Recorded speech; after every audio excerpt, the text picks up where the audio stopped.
আসসালামু আলাইকুম, সবাই কেমন আছেন? তো বরাবর মতন এই মাসেও আমি বাচ্চা অর্ডার দিচ্ছি। ইনশাআল্লাহ আল্লাহর রহমতে গত মাসে চালানো বাচ্চা আমি আল্লাহর রহমতে অনেক লাভবান হয়েছি। তো সেই আশা করি এবার আমি বাচ্চা অর্ডার দিচ্ছি, আপনারা দোয়া করবেন। বাচ্চাটি আল্লাহর রহমতে ভালো বাচ্চা পাইছি। বাচ্চারে এ গ্রেড বাচ্চা দিয়েছে, আমার ভাই বগুড়ার থেকে দিচ্ছে।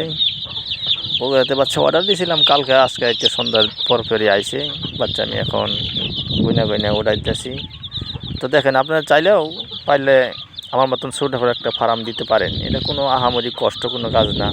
এটা অল্প কিছু পরিশ্রম, দিনে 2-3 বার করলে আপনারা এটা কষ্ট কিছু না। এটা আপনারা চাইলে দিতে পারবেন, আমার মতন যদি দেন ইনশাল্লাহ দিতে পারেন। সমস্যা হলে আমার মেসেজ করতে পারেন, আমি কিছু যাই পারি আপনার কাছে শিখাই দেবেন, কোনো সমস্যা নাই। আপনারা চাইলে দিতে পারেন। তো আসসালামু আলাইকুম, সবাই ভালো থাকেন।